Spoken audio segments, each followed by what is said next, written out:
श्रीराम जय राम जय जय राम।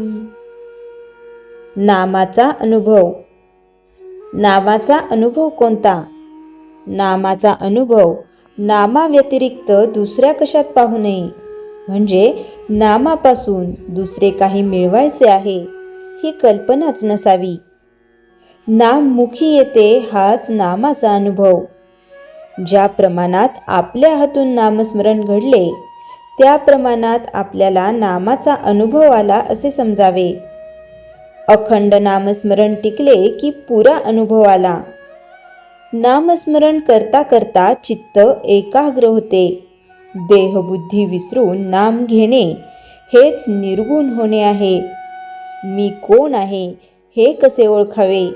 मी कोण आहे हे ओळखायला जडाने म्हणजे वाचेनेच नाम घेण्यास सुरुवात करावी आणि ते नाम अखंड घेण्याचा प्रयत्न करावा. मग ते मनाने आतल्या आत होऊ लागते. पहिल्यानेच आपल्या प्रयत्नाने मनाला नामाचे वळण लावण्याच्या नादी लागू नये, कारण ते फारच अवघड आहे. नाम घेता घेता देहाचा विसर पडल्यावर मी कोण आणि देव कोण हे आपोआप कळेल.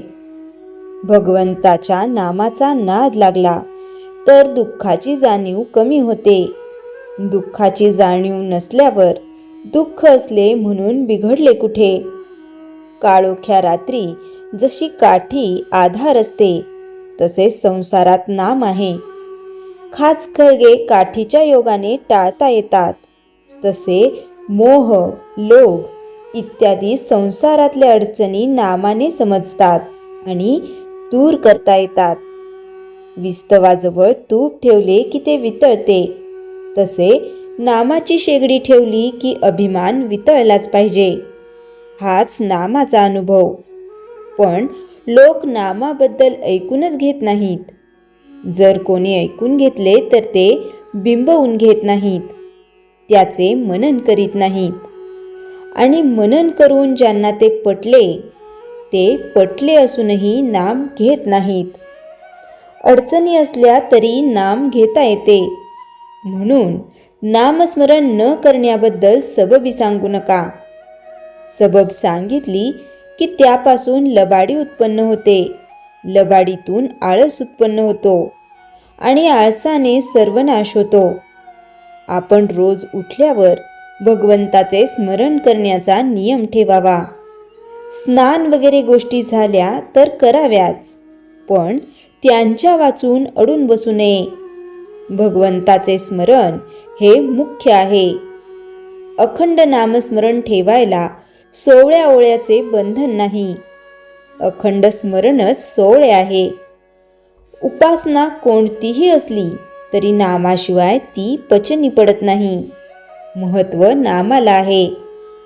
निरनिराळ्या देशातले अन्न निरनिराळे असू शकते, पण ते पचवण्याकरिता लागणारे पाणी इथून तिथून सर्व सारखेच. पाण्याशिवाय कोणतेही अन्न पचणार नाही. त्याप्रमाणे उपासनारूपी अन्नाला पचविण्यासाठी नामरूपी पाण्याची जरुरी आहे. म्हणून नामाला महत्त्व देऊन ते सतत घेण्याचा अभ्यास करावा. कसाही प्रसंग आला तरी नामस्मरण सोडू नका. त्यातून परमात्मा हात देईल. श्रीराम जय राम जय जय राम. चैतन्यवाणी. नाम घ्यायला स्वतःचीच आडकाठी असते. ती दूर केली तर नामाचा अनुभव आल्या वाचून राहणार नाही. श्रीराम जय राम जय जय राम. श्रीराम समर्थ. दासबोध. समास 3 दशक 4. विषय मनाचे बंधन, विषयांचा मोह आणि आत्मसंयमाचा मार्ग.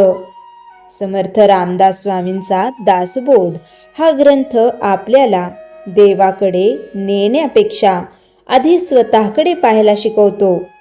समास 3 दशक 4 मध्ये समर्थ थेट मनाशी संवाद साधतात. ते सांगतात, तू दुःखी असशील, अशांत असशील, असमाधानी असशील तर दोष बाहेर शोधू नकोस, मनाकडे पहा. आज आपण या समासातून मन कसे बांधले जाते, ते कसे फसवते आणि त्यावर संयम कसा मिळवायचा हे समजून घेणार आहोत. 1. मनाचे खरे स्वरूप. समर्थ म्हणतात, मनाचा स्वभाव म्हणजे चंचलता. मन एका क्षणी अगदी आनंदी, पुढच्या क्षणी अस्वस्थ. आज समाधान, उद्या तक्रार.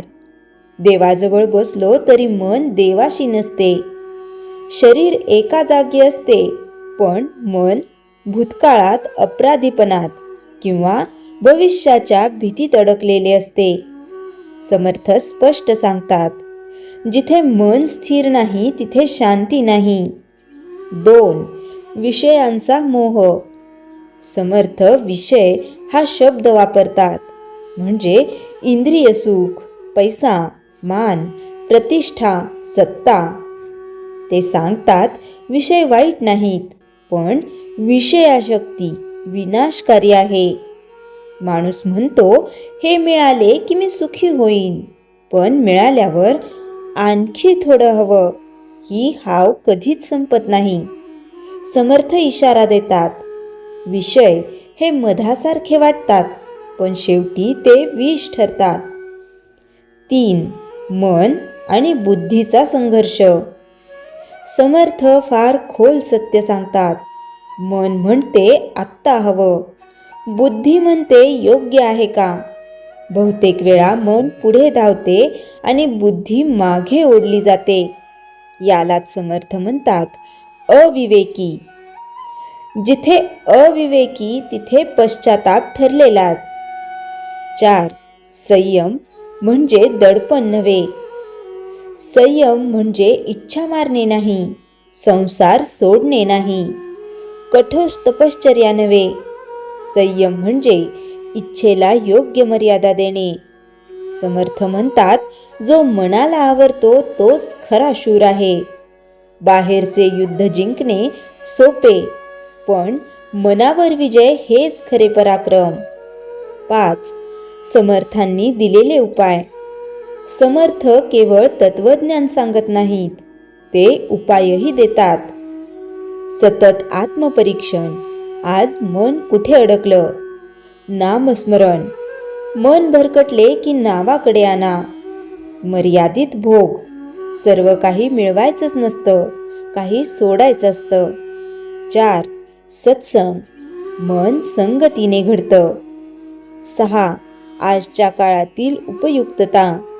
आजचा माणूस तणावग्रस्त आहे, असमाधानी आहे, सतत घाईत आहे, कारण मनावर त्याचा ताबा नाही. समर्थ सांगतात, मन सांभाळलं की संसारही सावरतो. घर, नोकरी, व्यवसाय सगळं करतानाही संयम शक्य आहे. उपसंहार. समास 3 दशक 4 आपल्याला शिकवतो, मनावर लगेच विश्वास ठेवू नका, पण मनाला शत्रूही मानू नका. त्याला शिक्षण द्या, त्याला योग्य दिशा द्या. समर्थांचा अंतिम संदेश. मन जिंकलं तर आयुष्य जिंकलं. श्रीराम समर्थ. श्रीराम जय राम जय जय राम. जयाच्या जनी जन्मनामार्थ झाला, जयाने सदा वासनामात केला. जयाच्या मुखी सर्वदा नाम कीर्ती, नमस्कार तया ब्रह्मचैतन्य मूर्ती. श्रीराम जय राम जय जय राम. जानकी जीवन स्मरण जय जय राम.